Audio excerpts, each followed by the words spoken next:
इसमें क्या होता है कि पर्टिकुलर कोई भी लैंड है, उस लैंड एक बड़ा सा लैंड है, ठीक है। अब उस पर्टिकुलर लैंड पर जो भी लोग रहते हैं, जो भी ट्राइबल लोग रहते हैं, उन्होंने प्रारंभ में इतने लैंड पे एग्रीकल्चर की, ठीक है। तो उन्होंने क्या काम किया कि जो यहाँ के पेड़ पौधे थे उनको काट दिया, है ना, क्योंकि जितना भी ट्राइबल सोसाइटी है वो कहाँ रहता है, जंगलों में रहता है ना, अपना जीवन यापन वहीं करता है। तो वहाँ के जितने भी पेड़ पौधे होते हैं उनको वो काट के फिर क्या करते हैं, उसको जलाते हैं, जला देते हैं। काटा, जलाया, जलाने के बाद जब उसकी राख बन जाती है तो उसको उसी एरिया में फैला देते हैं इसी में। तो इसको एक नाम और देते हैं स्लैश एंड बर्न, है ना। स्लैश एंड बर्न भी इसको एग्रीकल्चर कहा जाता है कि जलाना, वो जलाना और उसको फैलाना कर देते हैं, ठीक है। ये काम किया है उन्होंने। अब इसके बाद जब उपज इसमें लेते हैं तो ये क्या करते हैं, सामान्य तौर पर जब हम एग्रीकल्चर करते हैं तो हम प्रॉपर ढंग से जो बीज होता है उसको बोते हैं, है ना, खेत को जोतते हैं। लेकिन ये ऐसा कुछ नहीं करते। ये क्या करते हैं, उस एरिया को राख जोड़ने के बाद फिर अपने जो भी बीज हैं उसको ऐसे ही बिखेर देते हैं, ठीक है। तो उससे क्या होगा, वो उतना परिपक्व फसल नहीं बन पाएगी जितनी होनी चाहिए। तो वो काम चलाओ, यानी कि उनका खुद का काम चलता रहता है, इतनी उपज उससे मिल जाती है। अब क्योंकि इनके पास तकनीक नहीं है, समझ नहीं है कि एग्रीकल्चर कैसे होती है, तो क्या करते हैं, पुनः इस वाले एरिया में एग्रीकल्चर नहीं करेंगे, इसको छोड़ देंगे। फिर आगे का क्या करेंगे, एरिया पकड़ेंगे, वहां के पेड़ों को काटेंगे, जलाएंगे, वही सेम प्रोसेस वहां पर अप्लाई करेंगे, ठीक है। तो क्या हो गया, जो इसका नाम है शिफ्टिंग, यानी कि एक स्थान से दूसरे स्थान पर शिफ्ट हो जाते हैं, उस एरिया को खाली छोड़ देते हैं, ठीक है। तो इस तरीके की एग्रीकल्चर को ही हम शिफ्टिंग एग्रीकल्चर कहते हैं। भारत में जितने भी आदिवासी क्षेत्र है वहां पर इस प्रकार की कृषि की जाती है, खासकर नॉर्थ ईस्ट में। नॉर्थ ईस्ट में ही इसको झूम एग्रीकल्चर कहा जाता है, ठीक है, नॉर्थ ईस्ट राज्यों में।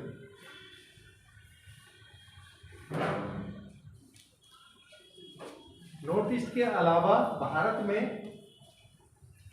मध्य प्रदेश, छत्तीसगढ़ और आंध्र प्रदेश, मध्य प्रदेश, छत्तीसगढ़, आंध्र प्रदेश में ये एग्रीकल्चर की जाती है, ठीक है। जहां इस एग्रीकल्चर को पर्टिकुलर एक अलग अलग नामों से जाना जाता है। नाम पता है आपको, मध्य प्रदेश में क्या कहते हैं, नहीं पता?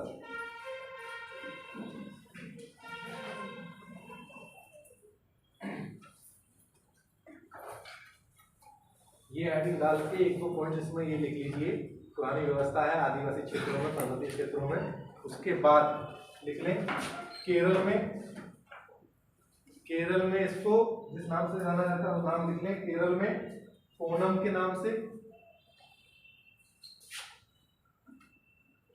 ओनम, कुमारी, अलग अलग नाम है, ओनम भी कहते हैं, कुमारी भी कहते हैं।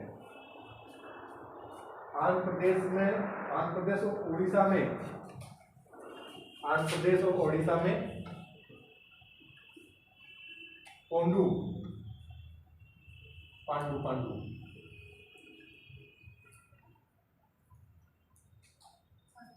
पोंडू, पोंडू।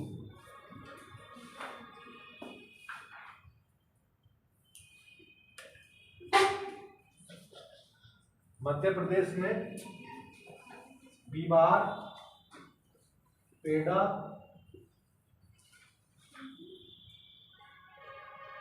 भैया,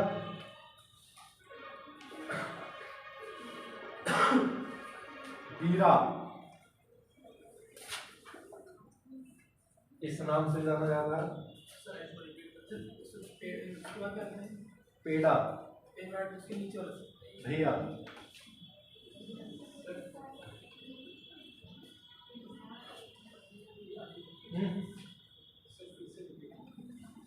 आंध्र प्रदेश में पोडू, बीबार, मध्य प्रदेश में बीबार, पेडा, धैया, बीरा नाम से जाना जाता है।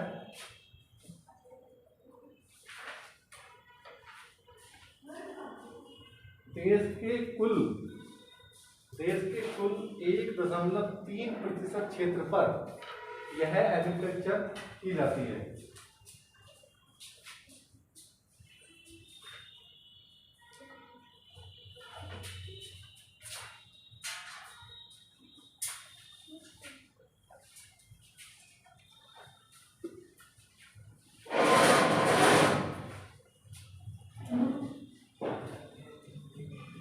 एक 1.3% पर एग्रीकल्चर की जाती है। इसके बाद दूसरी आती है निर्वाह कृषि। ये क्या होती है, कोई जानता है?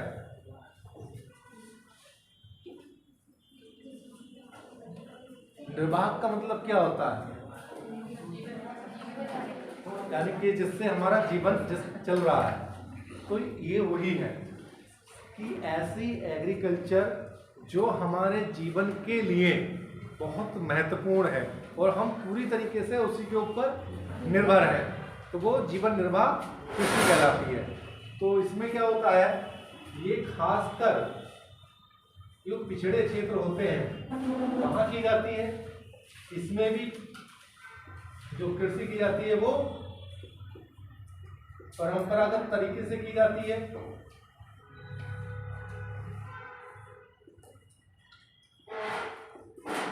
जीवन यापन का प्रमुख साधन होती है।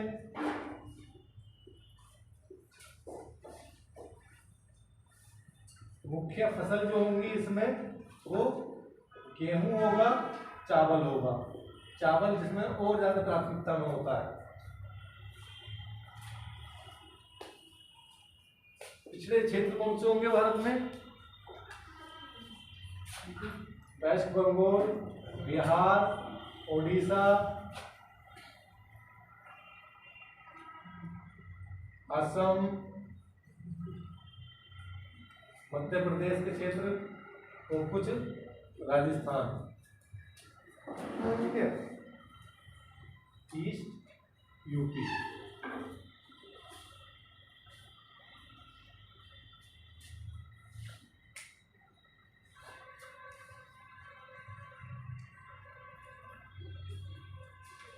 परंपरागत कृषि जो मैं कह रहा हूं इसका मतलब क्या है, आप जानते हैं? परंपरागत एग्रीकल्चर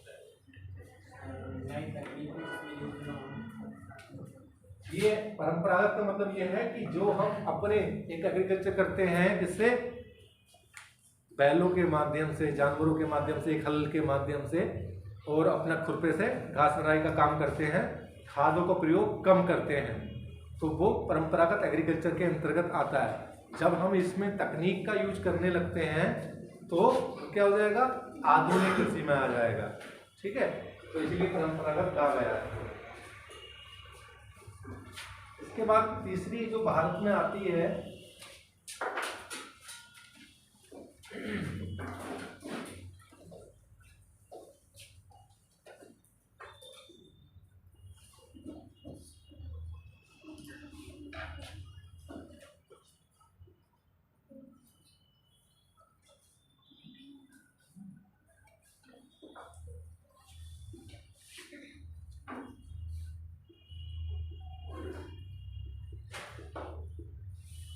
व्यापारिक अन्न कृषि। तो ये क्या होती है, ऐसी एग्रीकल्चर जिसका यूज हम बिजनेस के लिए कर रहे हैं, अपने व्यापार करने के लिए कर रहे हैं, ठीक है। यहाँ पर जो पैदा हो रहा था वो केवल अपने जीवन को चलाने के लिए, है ना। आप लोग जैसे जानते ही हैं ईस्टर्न यूपी में, बिहार में, वेस्ट बंगाल में धान की फसल बहुत होती है ना। धान की फसल जो होती है तो उसका मुख्य उद्देश्य खुद अपने यहाँ धान, मतलब दिन में चावल खाना, रात में चावल खाना। उधर आप चले जाएंगे असम वगैरह साइड में, नॉर्थ ईस्ट में, वहाँ दिन रात चावल ही खाया जाता है, वहाँ रोटी नहीं मिलती है, गेहूँ नहीं मिलता है। गेहूँ जो है वो क्या है, वो महंगा पड़ता है ना।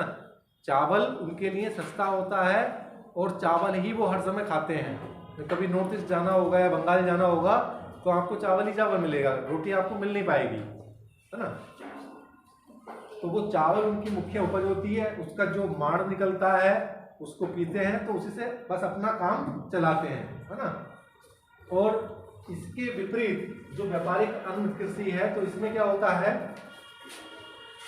इसमें गेहूं प्रमुख होता है और चावल द्वितीय होता है। गेहूं प्रमुख रूप से होता है, तो आप देखेंगे व्यापारिक में पंजाब, हरियाणा, वेस्ट यूपी, ये 3 महत्वपूर्ण राज्य हैं जो व्यापारिक कृषि करते हैं, अपने यहाँ होने वाले गेहूं के उत्पादन को बाहर विदेशों में भी भेजने का काम करते हैं, यानी कि निर्यात करने का भी काम करते हैं, ठीक है।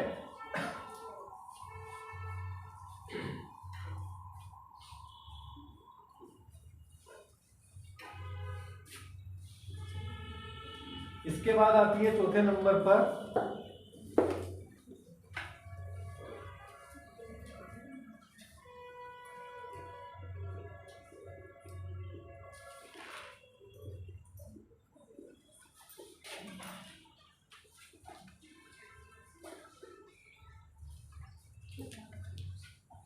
प्लांटेशन एग्रीकल्चर, बागाती कृषि।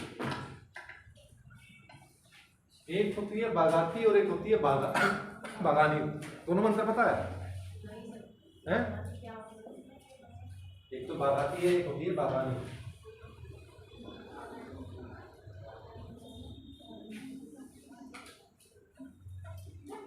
आसान है, बागानी में फूल आएंगे ना, बागानी में फूल आ जाएंगे, बागाती में प्लांटेशन हो जाएगा बस। अभी तो प्लांटेशन लिखा था तो इसलिए समझ में आ गया, जब प्लांटेशन छुपा देंगे ना तो बागाती और बागानी में ही कंफ्यूज हो जाओगे। ये सही बता रहा हूँ। मेरा सवाल पीजीटी का जब मैंने सबसे पहली बार दिया था 2011 का, तो उसमें ये सवाल गलत हो गया था मेरा, इसी चक्कर में बागाती और बागानी, क्योंकि प्रवक्ता का जो पहले पेपर आता था तो उसमें इंग्लिश का यूज नहीं करते थे, केवल हिंदी में पेपर आता था, तो उस वजह से गलत हो गया था। तो बागाती होती है प्लांटेशन एग्रीकल्चर, जिसमें हम क्या करते हैं, चाय, कहवा, गन्ना, जूट और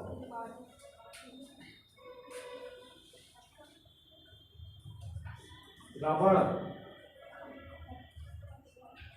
है ना, रबड़ भी इसके अंतर्गत आता है।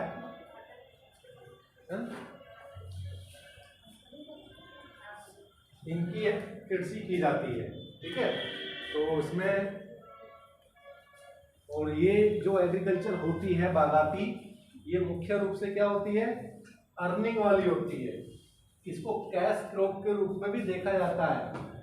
कैश क्रॉप यानी कि इसको बेच के सीधा क्या मिलता है, पैसा मिल जाता है। कैश क्रॉप, नकदी फसल, हाँ नकदी फसलें, इनको नकदी फसल भी कहते हैं। सीधा बेच दो तो डायरेक्ट पैसा मिल जाएगा समझो।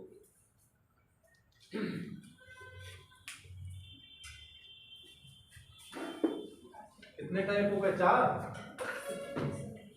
5वां है जो भी नंबर हो, पहाड़ी या पर्वतीय कृषि। पहाड़ी क्षेत्र में गए हो कभी?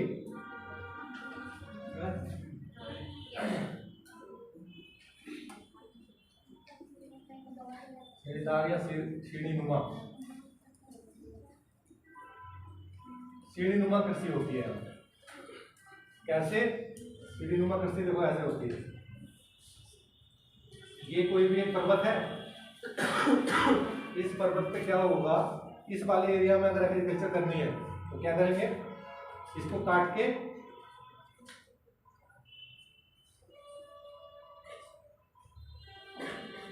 इस तरीके का कर लेंगे, ठीक है।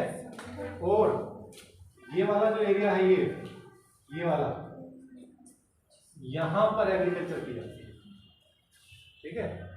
कभी मौका मिलेगा तो देखना, देखने में बड़ा सुंदर लगता है। तो इसको ऐसा कर लेते हैं और इस वाले एरिया में खेती की जाती है, ठीक है। और यहाँ जो मुख्य रूप से खेती की जाती है इस वाले में सीढ़ीनुमा हो गई, आलू, चावल, गेहूं होता है,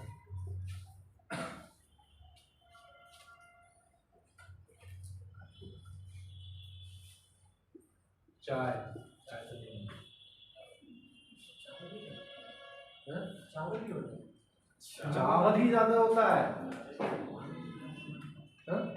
सर मतलब इस क्षेत्र में पानी का ज्यादा मात्रा होना चाहिए, यहाँ पे पानी रहता है।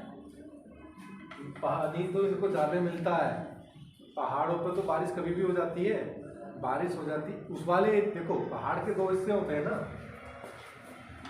एक होता है वृष्टि छाया प्रदेश, एक वृष्टि वाला होगा और वृष्टि छाया प्रदेश होगा। तो जो इधर वाला हिस्सा है ना उसमें करते हैं, दूसरे वाले में नहीं करते हैं, दूसरे में तो सूखा रहता है। यहाँ चावल ही मेन फसल चावल है, चावल की क्वालिटी बहुत हाई रहती है, इतना ऐसा वाला चावल यहाँ खाने भी नहीं मिलेगा आप लोगों को जो अपने यहाँ होता है।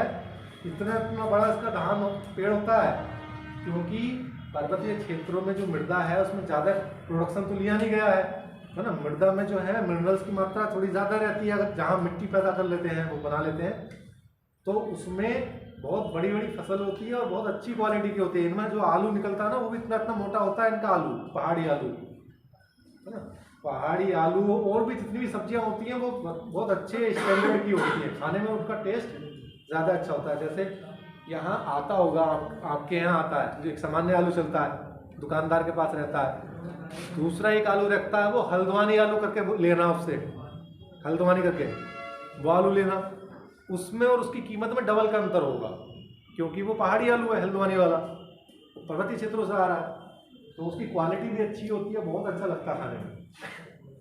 धान मुख्य फसल है, धान और ये चाय तो होते ही, चाय के सारे बागान पहाड़ी ढाल पर ही बनाए होते हैं। चाय के बागान में कभी गए हो? गए है ना, उसमें चलते रहते हैं तो लेयर्स ऐसी होती हैं, एक पर चलेंगे फिर थोड़ा नीचे आएंगे दूसरा मिलेगा तीसरा मिलेगा, इस तरीके से लेयर्स बनी रहती है, ठीक है। तो ये पर्वतीय कृषि हो गई। इसके बाद एक और है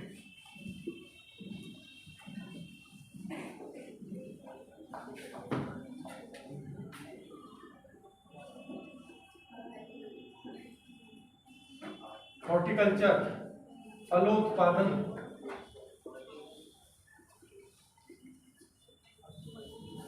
हॉर्टिकल्चर उस एग्रीकल्चर को कहते हैं जिसमें फल और सब्जियों का उत्पादन किया जाता है, ठीक है।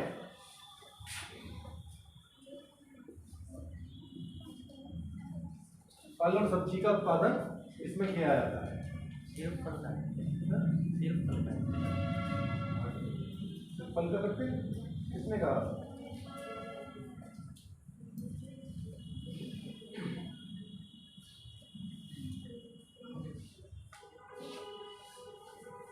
सब्जियों का उत्पादन किसमें करते हैं?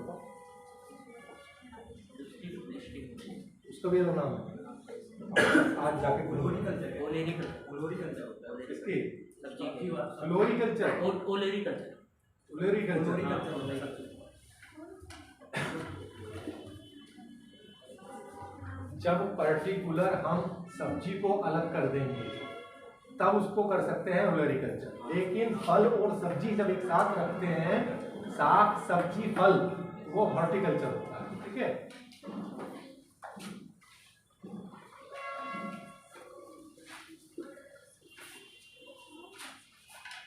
ये एग्रीकल्चर के भारत में टाइप्स है, जहाँ जहाँ ये एग्रीकल्चर होती है, और जितने भी पर्वतीय क्षेत्र है उसमें आपका सीढ़ीदार कृषि होती है, और ये हॉर्टिकल्चर ये हर राज्य में किसी न किसी मात्रा में होती है, हर प्रत्येक राज्य में भारत में, कोई इसका पर्टिकुलर नहीं है।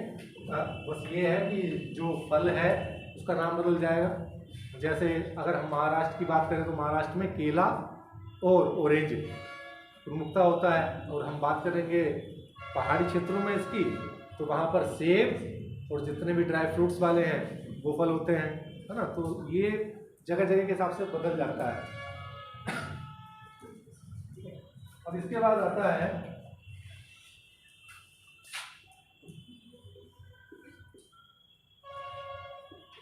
भारतीय कृषि की प्रमुख विशेषता।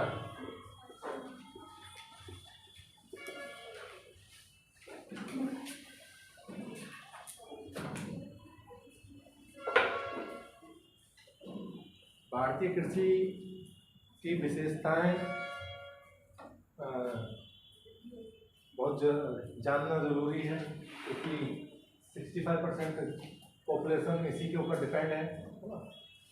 तो इसकी पहली विशेषता है कि यहाँ जो कृषि होती है, इसको लिखते भी जाए, यहाँ जो एग्रीकल्चर होती है वो मुख्य रूप से जीवन निर्वाह है ना।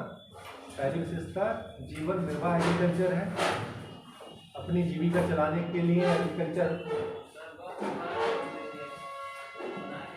सुनाई नहीं पड़ रहा है।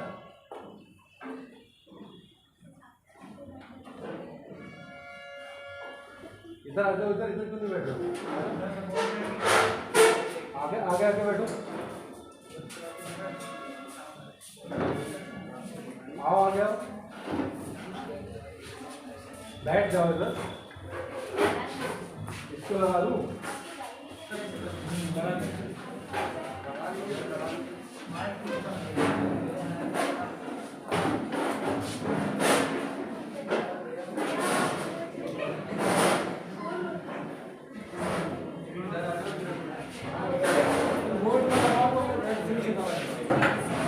चलो, अरे आ जाएगी, हम तेज चिल्ला लेंगे, आ जाएगी, ठीक है।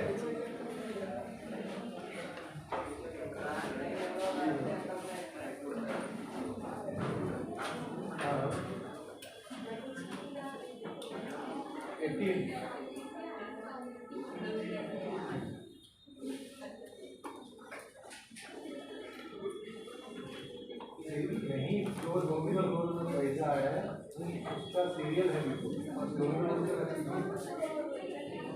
नॉमिनल बना के दिया है उस लिस्ट में अल्फाबेटिकल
आते नहीं, अरे कितना बोलने लगी होगी।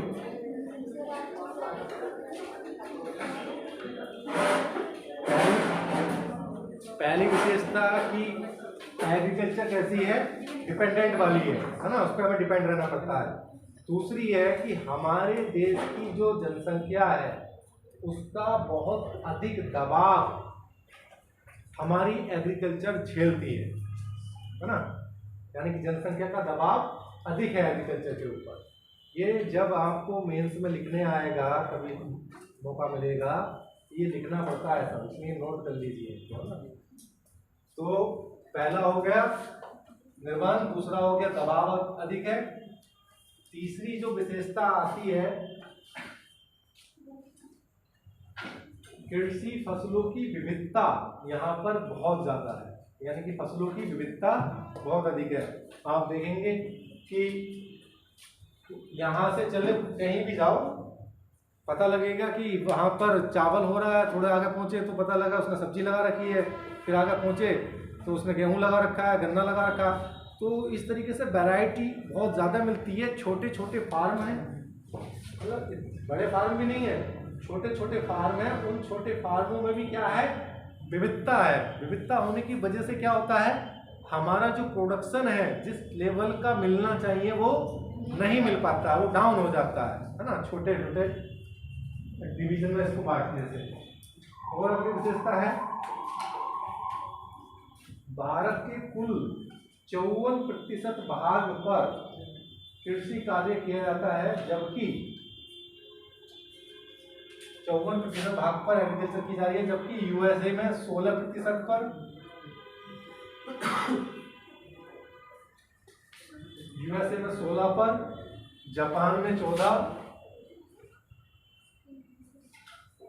जापान में 14 और चीन में 11.3%। तो ये अब इसको विशेषता कह लो या बुराई कह लो, हम इतने प्रतिशत पर एग्रीकल्चर कर रहे हैं केवल, और ये लोग इतने कम करने के बाद भी दुनिया के टॉप पे सुन रहे हैं, है ना। तो आपको सोचना क्या है। अगली विशेषता है भूजोत विखंडित है। भूजोत विखंडित है। भूजोत विखंडित का मतलब है जोते किसी का एक खेत यहाँ पर है तो दूसरा खेत वहाँ पर है, सबका एक जगह पर नहीं है। हालांकि इसके लिए बाद में क्या किया गया, चकबंदी की व्यवस्था की गई, लेकिन उससे भी खेत एक जगह सबके नहीं आ पाएगा। अगला है पारंपरिक कृषि की प्रधानता है। पारंपरिक कृषि की प्रधानता है।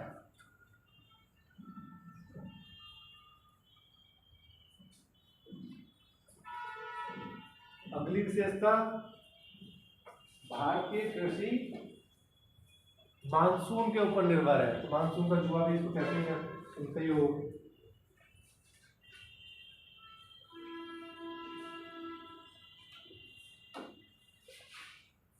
ठीक है, ये प्रमुख विशेषताएं हुई। अब भारतीय कृषि की प्रमुख समस्याएं क्या, मैं तुमको बाहर कर रही हूँ। समस्याएं क्या क्या है, नोट कर लो जल्दी जल्दी से। पहला, कृषकों में गरीबी।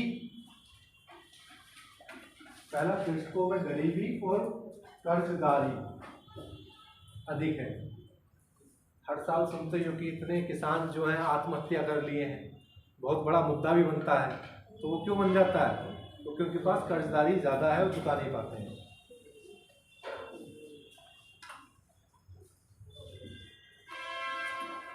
दूसरा, कृषि क्षेत्र में आदानों की कमी। आदानों की कमी, ये क्या होता है,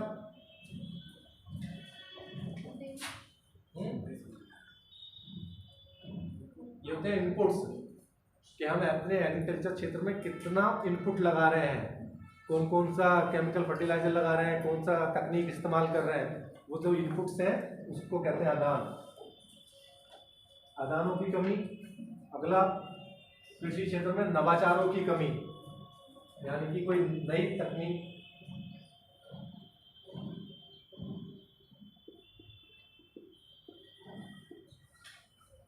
नई तकनीक का यूज कम कर रहे हैं। अगला, बुनियादी सुविधाओं का अभाव। बुनियादी सुविधाओं का अभाव।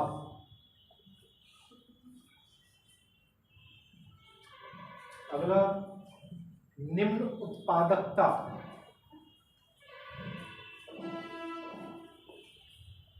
दो टर्म होते हैं, एक प्रोडक्शन, दूसरा प्रोडक्टिविटी। दोनों में क्या अंतर है? क्या होता है प्रोडक्शन और प्रोडक्टिविटी?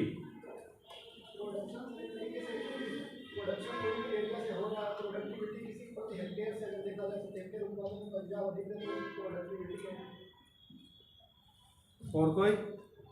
प्रोडक्टिविटी का अर्थ होता है सर कि किसी भूमि पर कितनी फसल बो सकते हैं और कि उसका कितना उत्पादन हो सकता है।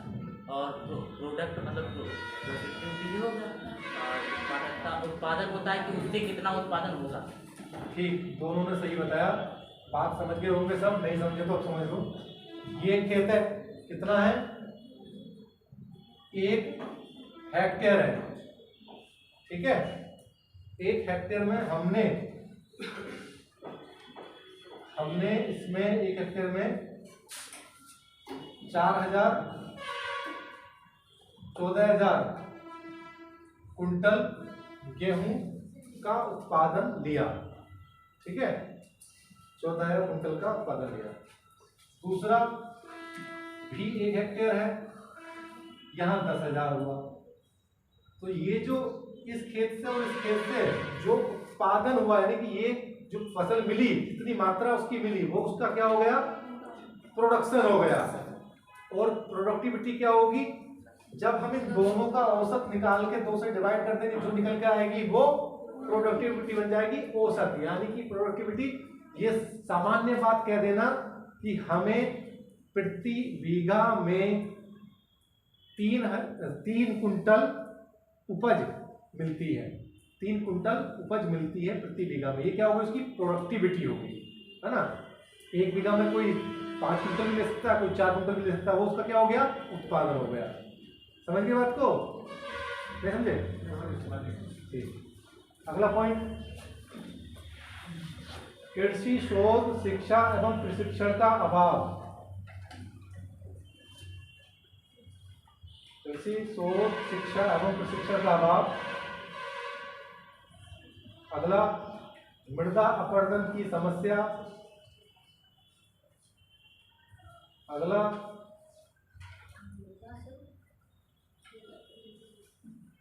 भूजोतों का अनार्थिक आकार, भूजोतों का अनार्थिक आकार एवं उनका विखंडन।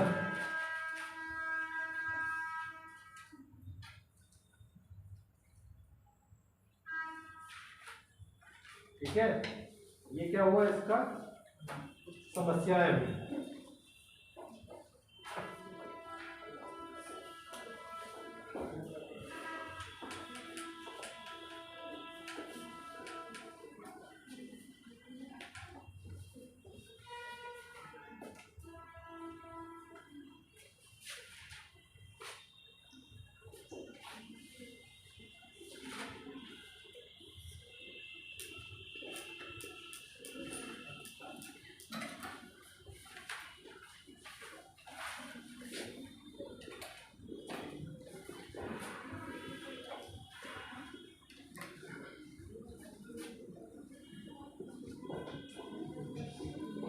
जो भारतीय फसलें हैं उनको किस किस नाम से जानते हैं? फसल का प्रकार क्या है, उनके बोने का समय क्या है, उनके पकने का टाइम क्या है, ये सब आते हैं। इसको नोट कर लीजिएगा। और कौन कौन सी मुख्य फसल है, इनके नीचे ही आप लिखना, ठीक है। एकदम क्रम संख्या 1 2 3 4 ऐसे लिखना, ऐसे ऐसे। फसल का प्रकार में लिखेंगे सबसे पहले खरीफ।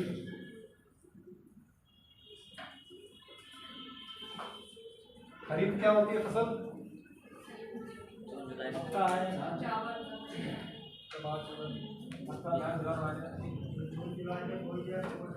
ड्यूरेशन कब है इसका? जून जुलाई टू अक्टूबर नवंबर। ठीक है, लिखो।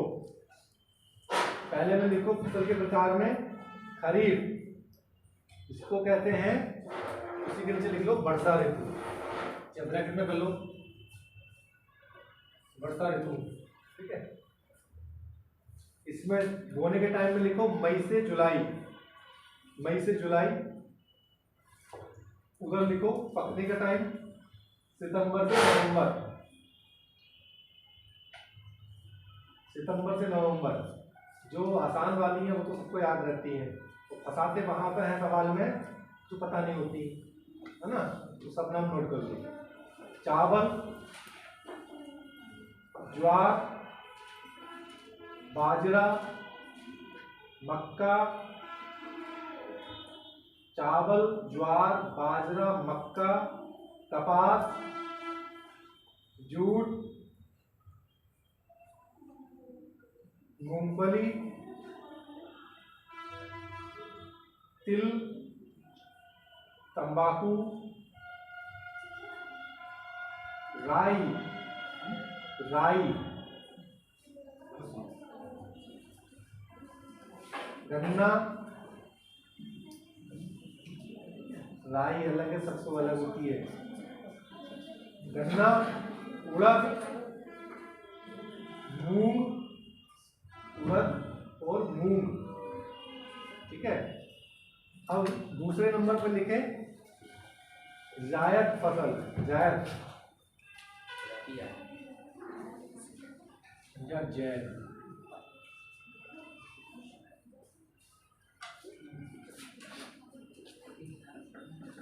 इसका ड्यूरेशन लिखे अगस्त से सितंबर,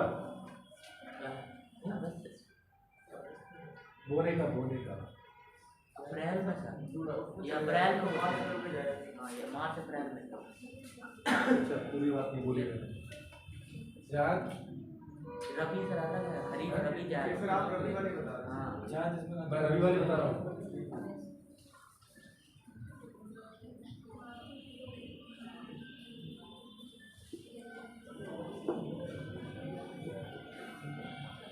जायद खरीफ लिख लो, खरीफ। अब लिखो अगस्त से सितंबर, अगस्त से सितंबर क्या हो लिखो, कंफ्यूजन है तुमको?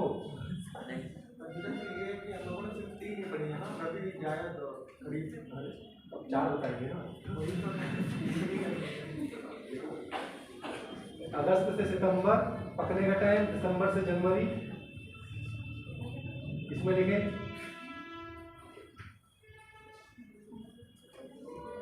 कपास, तिलहन, सरसों, कपास, तिलहन, सरसों, ज्वार और चावल। गड़बड़ नहीं है, वो जायद रबी का होता है, ये किसका है? खरीफ का है। तो बिहार में चलता है ये अभी जब आप देखोगे जो चावल की एक फसल ली जाती है, अपने यहाँ एक फसल ली जा रही है, जिन जगह पर 2-2, 3-3 फसलें ली जा रही है तो वो किसमें आएंगे? वो इसके अंतर्गत आ जाएंगे ना। अब लिखो रबी फसल, इधर रबी अक्टूबर से दिसंबर। कंफ्यूजन मत हो, जब ये यहाँ खरीफ लिख गया तो इसका मतलब ही क्या है? जब वर्षा ऋतु समाप्त होगी उसके बाद वाली ये जायद फसल है, वर्षा ऋतु पे समाप्त होने के ड्यूरेशन वाली है। अब लिखो रबी फसल, इसमें अक्टूबर से दिसंबर उधर, और फरवरी से अप्रैल पकने वाला टाइम, फरवरी से अप्रैल। इसमें लिखो गेहूं, जौ, आलू, चना, मटर, अरहर, मसूर।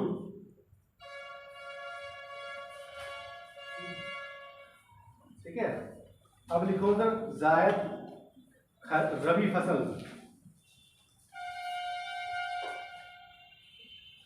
इसे लिखो फरवरी से मार्च, और पकने का टाइम जून,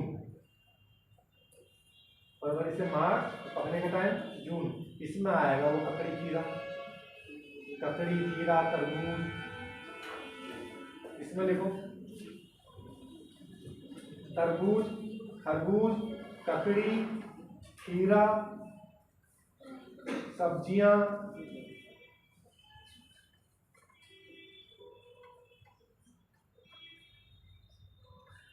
आदि। ठीक है,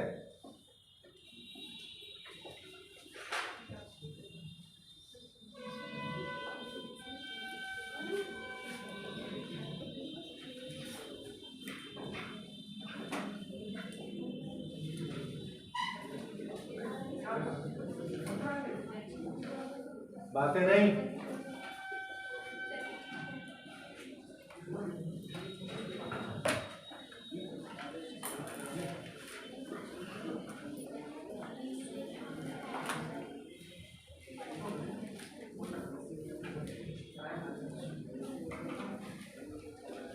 बातें नहीं करो भाई, क्यों बातें करो?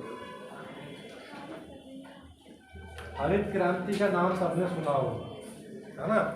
इसमें क्या हुआ ये भी जानते ही ज़्यादातर होंगे, लेकिन आपके सिलेबस में बहुत महत्वपूर्ण टॉपिक है, तो इसको जो पढ़ने का तरीका है वो पढ़ेंगे हम कैसे।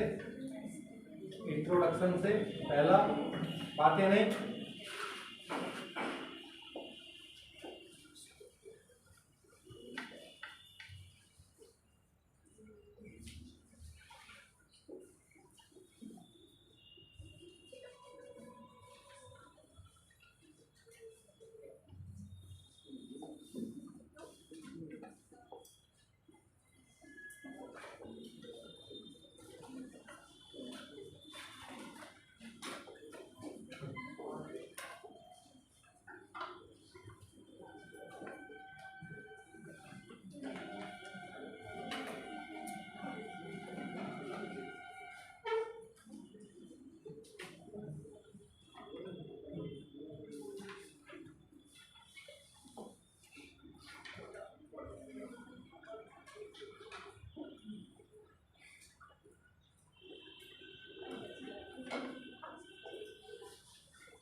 इस फॉर्मेट में हम पढ़ेंगे इसको, ठीक है।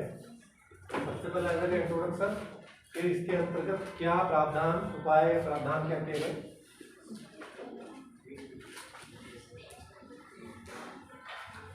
वैसे एक पॉइंट और भी है जिसे बीच में जुड़वा दूंगा मैं।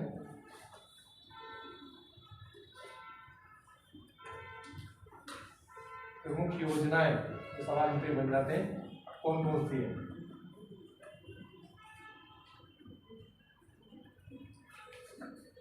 ठीक है, इसके अंतर्गत इसको देखेंगे। तो सबसे पहले बात करते हैं इंट्रोडक्शन की। इंट्रोडक्शन में इसकी पृष्ठभूमि की, ये कैसे हुआ क्या था, तो बात ये है 1960 के दशक के आसपास की। 1960 के दशक की बात है, लेकिन अभी इंट्रोडक्शन जब चलेगा तो थोड़ा सा पृष्ठभूमि दूसरी जाएगी। तो इसमें जो था, जब खासकर यूएसए और मैक्सिको में इस पर विशेष ध्यान दिया गया, तो उस समय क्या था कि प्रोडक्शन कम हो रहा था, फसलों का प्रोडक्शन कम हो रहा था। उसको बढ़ाने पर बात चली गई, इंटरनेशनल लेवल पर प्रोडक्शन बढ़ाने की बात चली गई थी, तो उस पर ध्यान दिया गया। तो एक साइंटिस्ट थे जिसका नाम जानते होंगे, कौन थे? अभी हम भारत की बात नहीं कर रहे हैं। नॉर्मन बोरलॉग, उन्होंने इस पर अपना काम किया। ठीक है, तो काम किया तो उन्होंने वो तकनीकें बताई, वो तरीके बताए कि जिससे कि प्रोडक्शन बढ़ जाए। ठीक है, प्रोडक्शन बढ़ जाए, और उसी तकनीक, उनकी जो तकनीकें बताई गई थी, उनको जब अप्लाई किया गया, अप्लाई करने के बाद देखा गया कि फसलों में काफ़ी परिवर्तन हो गया ना। जो तकनीक उन्होंने बताई थी, परिवर्तन हो गया, जिसके कारण नॉर्मन बॉर्लॉग को जो है इसका हरित क्रांति का क्या कहा जाता है, जनक और फादर कहा जाता है। और साथ ही इनको उस समय पर विश्व का शांति का नोबेल इनको दिया गया, है ना, शांति का नोबेल दिया गया। और जिस व्यक्ति ने सबसे पहले इस टर्म का यूज किया था, इसका हरित क्रांति का, कौन था? William God.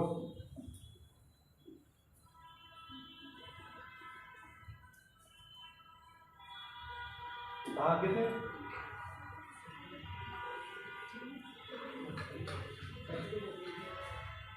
यूएसए के, ठीक है। विलियम गेट ने सबसे पहले इस टर्म का यूज किया था। अब इन्हीं के द्वारा जो दिए गए थे, जो बातें बताई गई थी, भारत में जब हम आज़ाद हुए 1947 में, 1947 में जब आज़ाद हुए तो हमको, हमारी पॉपुलेशन तो पहले से हाई थी, उस समय के हिसाब से हाई थी, तो इतनी ज़्यादा जनसंख्या थी, तो हमको क्या था, अपने देश में जो खाद्यान्न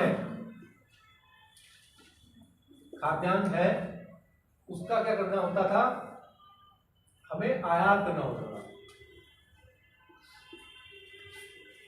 दूसरे देशों के ऊपर डिपेंड रहते थे, तो दूसरे देशों के ऊपर डिपेंड रहते थे, तो वो मनचाही कीमत पर हमको क्या देता था, फसल हमको देता था, या अनाज हमको देता था, है ना। महंगी कीमतें रहती थी, उसका खामियाजा भुगतना पड़ता था हमें। अपनी जो हमारा धन था, वैसे ही हम नए नए आज़ाद हुए थे, इतना था फंडिंग थी भी नहीं हमारे पास, उसका ज़्यादातर हिस्सा चला जाता था आयात करने में। और एक बार की बात है, जब उस समय जवाहरलाल नेहरू जब हमारे प्राइम मिनिस्टर थे, वो संयुक्त राज्य अमेरिका में किसी मीटिंग में गए थे। मीटिंग में गए तो वहाँ उनको किसी ने ये बात कह दी कि तुम्हारा जो देश है वो हमारे से चल रहा है, हम तुमको खाना पीना दे रहे हैं इसलिए तुम चला पा रहे हो, नहीं तो तुम चला नहीं पाओगे। तो उनको ये बात बुरी लगी, है ना। तो बुरी लगी, तो जैसे ही वो वहाँ से आए इंडिया में आने के बाद उन्होंने प्रण ले लिया कि अब मैं अपने यहाँ इन खाद्यान्नों का आयात नहीं करूँगा, है ना। तो आयात नहीं करूँगा, तो उसी समय उन्होंने मीटिंग बैठाई, और मीटिंग में एम.एस. स्वामीनाथन को उसका चेयरमैन बना दिया। कृषि वैज्ञानिक थे, उनको चेयरमैन बना दिया कि आप इस पर काम कीजिए।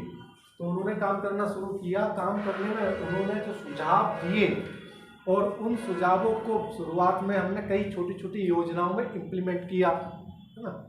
इम्प्लीमेंट करने के बाद हमने देखा कि हमारे यहाँ जो प्रोडक्शन है, जैसे 1967 में जो प्रोडक्शन है वो कई गुना, 67 या 68 के आसपास कई गुना एकदम से वृद्धि हो जाती है ना। तो पहले जो हमने केवल इस 7 डिस्ट्रिक्ट में लागू किया था इस योजना को, फिर उसको फैला के पूरा और इंडिया में इसको फैला दिया गया कि अब हम इसको बढ़ाएंगे। तो कुछ ही सालों में हम क्या हो गए, जो हम पहले आयात करते थे उस आयात की जगह अब हम निर्यात करने लगे। हमारा प्रोडक्शन इतना हाई बढ़ गया। तो इसका बहुत बड़ा रोल रहा था हरित क्रांति का हमारे यहाँ खाद्यान्न में आत्मनिर्भरता लाने के रूप में, ठीक है। तो ये क्या था, इंट्रोडक्शन था। इसके इंट्रोडक्शन में बहुत सारी बातें और भी हैं, वो लिखवा दूंगा आपको। अब दूसरी बात इसको समझिए कि उपाय क्या हैं, उपाय क्या किए थे। तो जो उपाय किए गए थे इसके अंतर्गत वो क्या थे, एक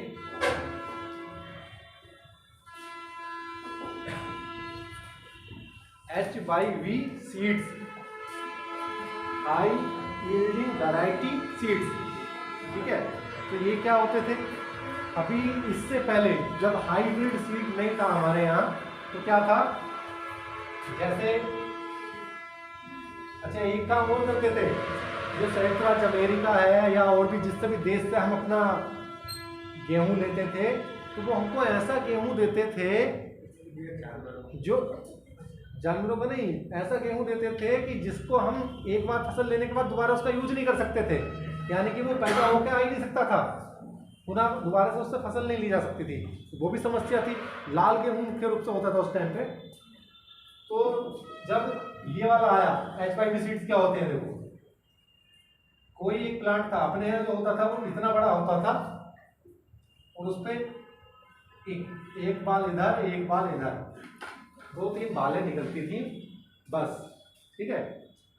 फिर ये हाइब्रिड आया, तो इसमें क्या हुआ, पौधा इतना, इधर बाल इधर बाल इधर बाल इधर बाल, पूरे पौधे पे क्या था, बाल ही बाल होती थी। गेहूं बम्पर में एकदम से इसमें पैदा होता था, है ना। हाइब्रिड सीड्स थे क्योंकि छोटे थे, छोटे के साथ क्या था, इसमें भूसा कम होता था और जितना भी इसका तना होता था उस पे फल की मात्रा ज्यादा होती थी, वो हाइब्रिड सीड्स कहलाते थे, ठीक है। दूसरा,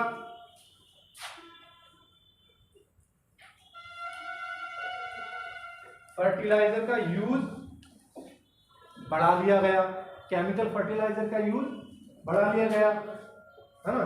पहले हमारे यहाँ क्या था, ट्रेडिशनल, आप लोगों ने देखा भी होगा कि गांव के आसपास में जो उनके घरों में जो कचरा होता है उसको एक गड्ढा बना के वहाँ पर डालते हैं और उसी खाद का इस्तेमाल पहले करते थे।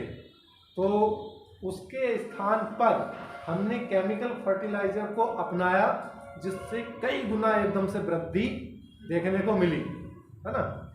ये हुआ। तीसरा,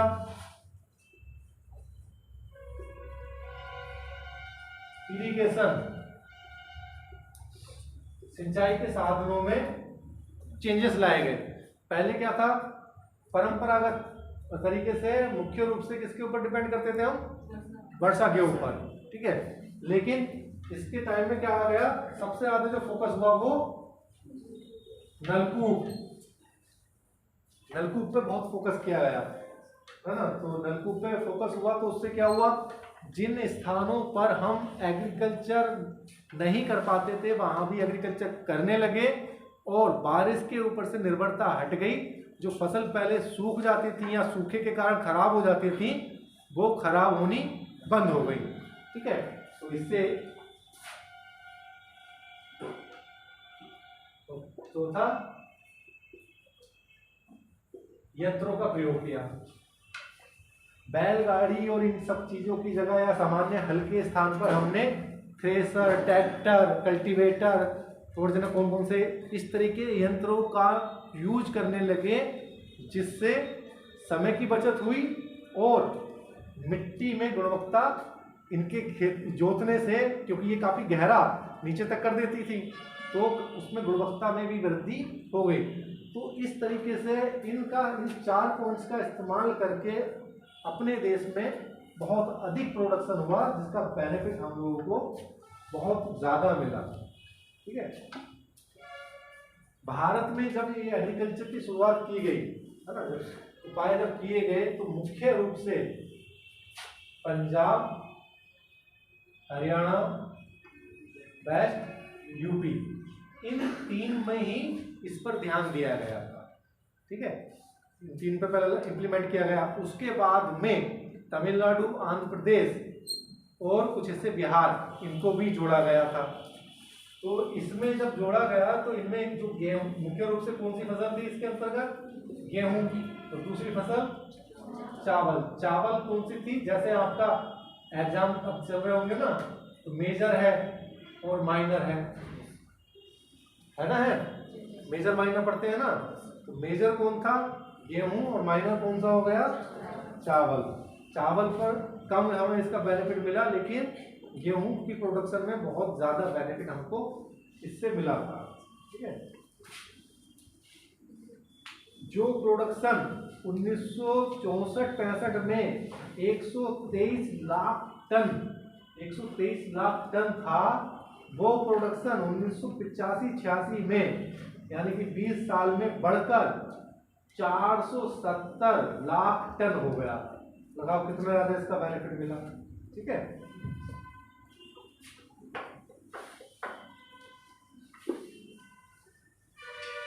ये उपाय हुए इसके। इसके बाद इसके सकारात्मक पहलू सुन लो।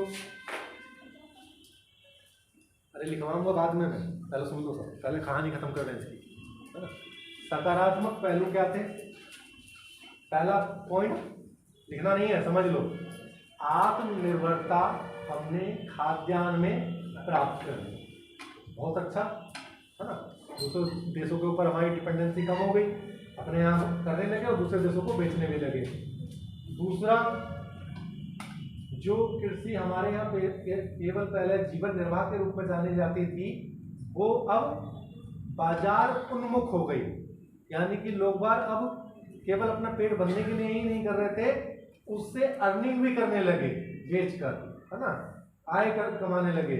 हम चावल जापान को बेचते हैं, यूरोपियन कंट्री को बेचते हैं, तो उससे हमारा नाम भी हो रहा है और पैसा भी मिल रहा है।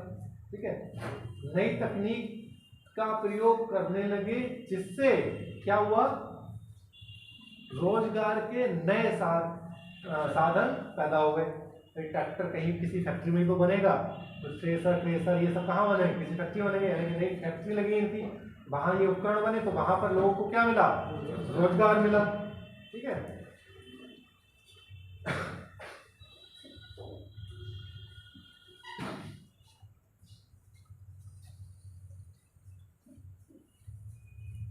एग्रीकल्चर सेक्टर में इनपुट्स की मात्रा बढ़ाई गई।